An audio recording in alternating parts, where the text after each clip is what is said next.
Spirit-filled person. Amen. Because you got some dictatorship in churches that always want to tell you what to do, but they want to do what they ought to be doing. I'm talking to somebody in this place right now. I don't need everybody. I just need a few people to help me out. And every now and then you might have somebody sitting by you, always want to tell you what you ought to be doing, but seems like they ain't got nothing to juggle in their life.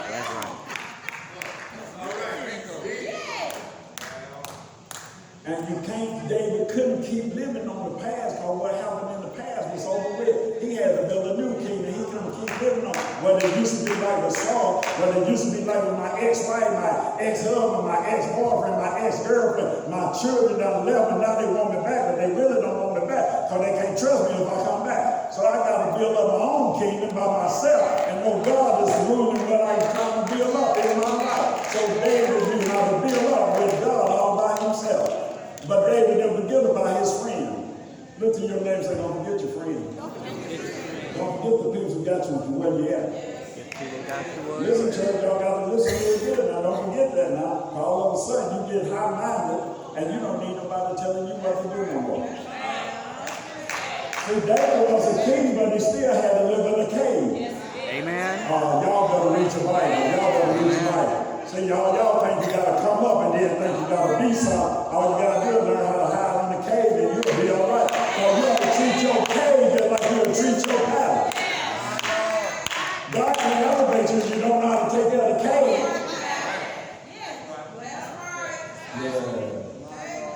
Yeah. So now, listen now. Let me read this thing. I'll tell you what. Listen now. Listen now. In verse 6. When Mephibosheth, son of Jonathan, son of Saul, came to David, he bowed down and paid him honor. David said, Mephibosheth, at your service, he replied. Verse 7. Don't be afraid, David said to him, for I will surely show you kindness for the sake of your father Jonathan. I will restore to you all the land that belonged to your grandfather Saul, and you will always eat at my table. Wait a minute, church now. I got to read that part again. In verse 7, he said, don't be afraid, David said to him, for I will surely show you kindness for the sake of your father Jonathan, who was my best friend. And I will restore to you all the land that belonged to your grandfather Saul, and you will always eat at my table. Now, that ought to make you shout like that. Because some of y'all don't get some blessings that you didn't even have to labor for. There's some things don't start appearing in some of y'all life, and be able to get your life over to God the right way. God gonna start blessing some of y'all that you ain't gonna even labor for. You're gonna go to the mailbox and somebody gonna call you and say, hey, got a check for you, and you're gonna say, where did that come from? Some of y'all gonna say, somebody that gave me a home, where did that come from? Somebody that gave me a car, where did that come from? Somebody that gave me a business, where did that come from? I know some of y'all saying that's a foolish man that they're talking right now, but if you got a relationship with God, if David can do it, God can do it too.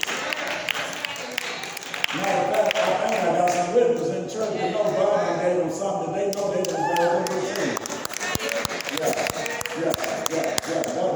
God is a rewarder to them that diligently seeks him. So David went to sort out who he needed to bless those things with. And he blessed Jonathan's son, Mephibosheth. And then he gave everything that his grandfather owned back to Mephibosheth. Did you hear what I'm saying, church? If your father can't leave it to you, your granddad has got some stuff already stored for you to receive. Well, yes, she did. Yeah. See, you got to read your Bibles now. See, and do all of this pain that young boy had to go through, they had to keep him healed. Because you heard what he said when he met David. He thought David would kill him because he had some kingdomship blood still in him from Saul and Jonathan. And when the king take over, like I told you, they kill everybody. So David didn't come to kill him because David had a relationship with his father. See, there's something about a real relationship, church. I'm trying to get y'all to understand that when you got a real relationship with somebody, you don't turn ship on them. When you say you trust somebody, you don't turn around and do cussing out and treat them bad and then talk about and then want to get back in their face and smile to them. That's what the Bible, that's what the boys on that song say, smiling faces, sometimes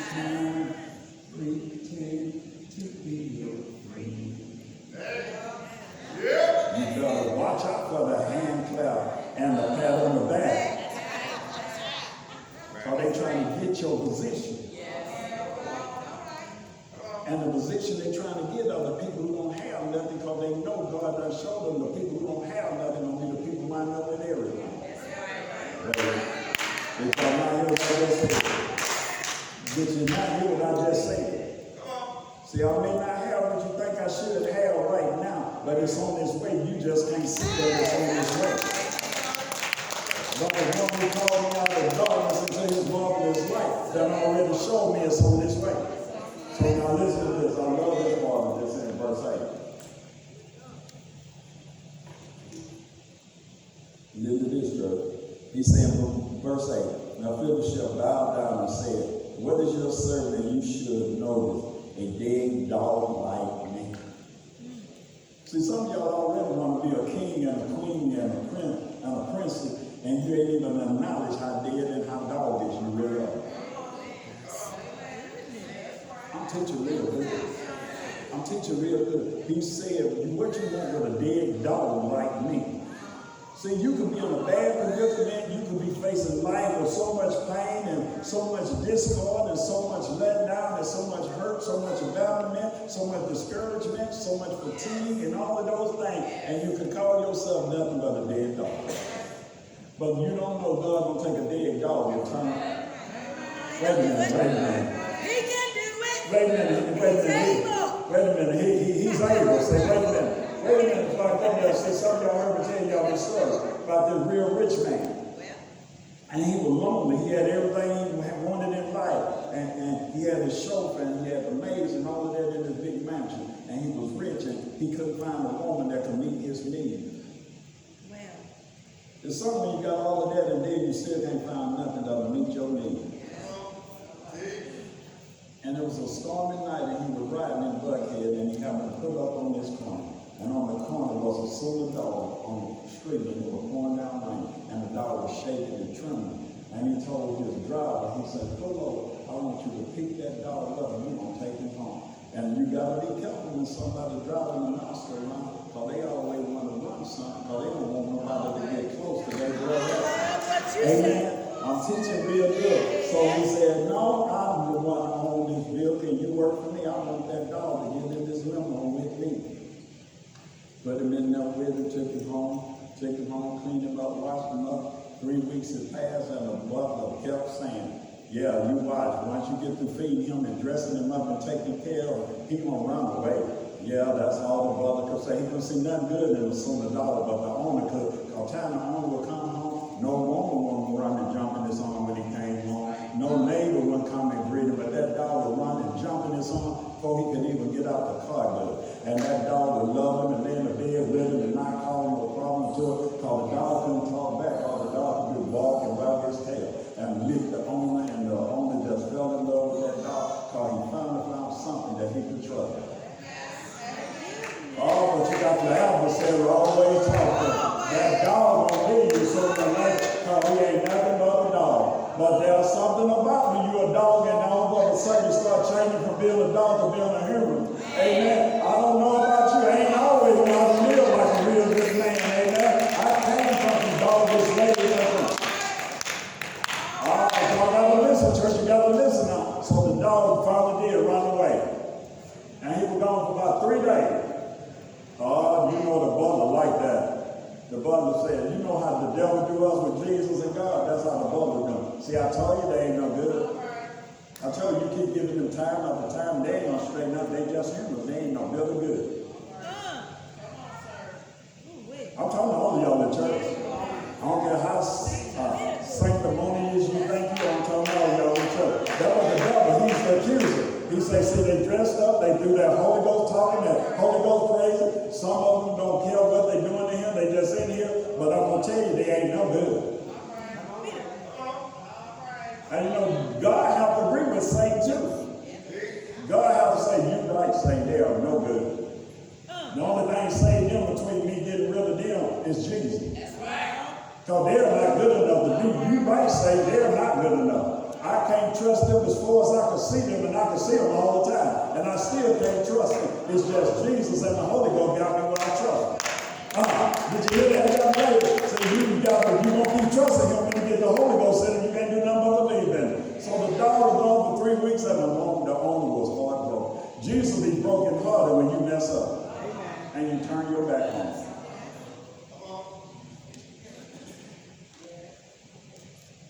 He be hurt. He be in pain. But see, some of us have to go back where we came from to get those that are lost. Everybody to go back ain't always going back to mess up. That's right. See, some of us can't follow everybody like the man in the tomb when Jesus changed his life. He said, can I follow you? Jesus said, no, you ain't going to do no good hanging out with me. See, that's why you don't hear see me hanging out with all the church folks and all the preachers. Because what I look like hanging out with them when they are supposed to be well, I'm supposed to be trying to find the sick. So Jesus told him, say, no, don't go with me. I want you to go back to where you come from so they can see the change that happened in your life. Y'all, I'm talking real good to some of y'all. Y'all need to hear this now. So that's why you don't see me all hung out with all of them religious folks like that and them up-to-date folks like that. I got to be about my Father's spirit.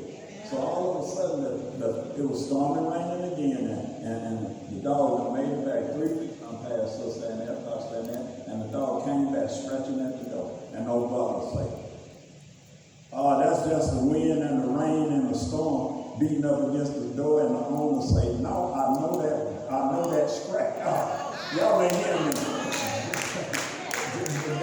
See, Jesus know your harbor. Jesus know your pride. Jesus know when you're really ready to come back home.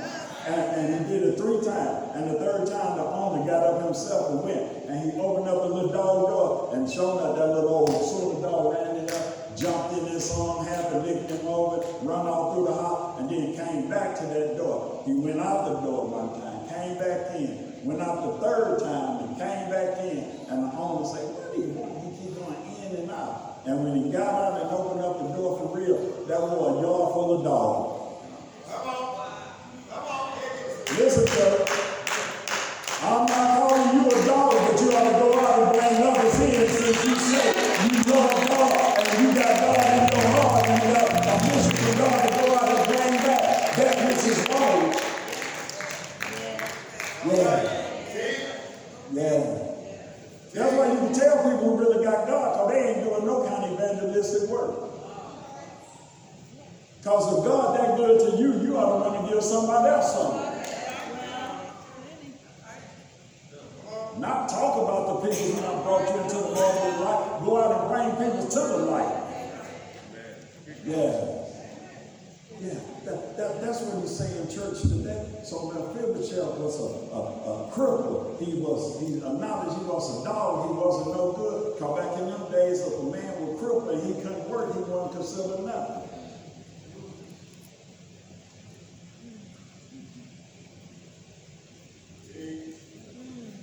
That's why the Bible says a man don't work, no need. That's why the Bible says a man don't own his own land, he ain't nothing. I'm teaching really good. Yeah. I'm a man, but ain't got no address that belong to me.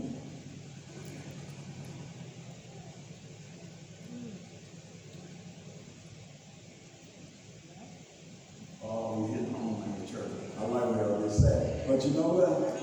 What's so good about this message is that Mephibosheth was messed up. Didn't have nobody left in his family life. In his brother. Some servant took him and took him the best they could. And all of a sudden, David remembered. David remembered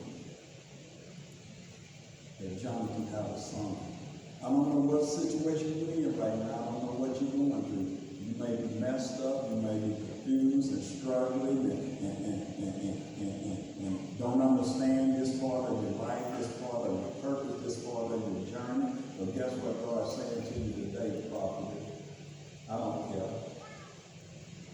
Because if I got a calling on your life, I don't care how you show up, just show up.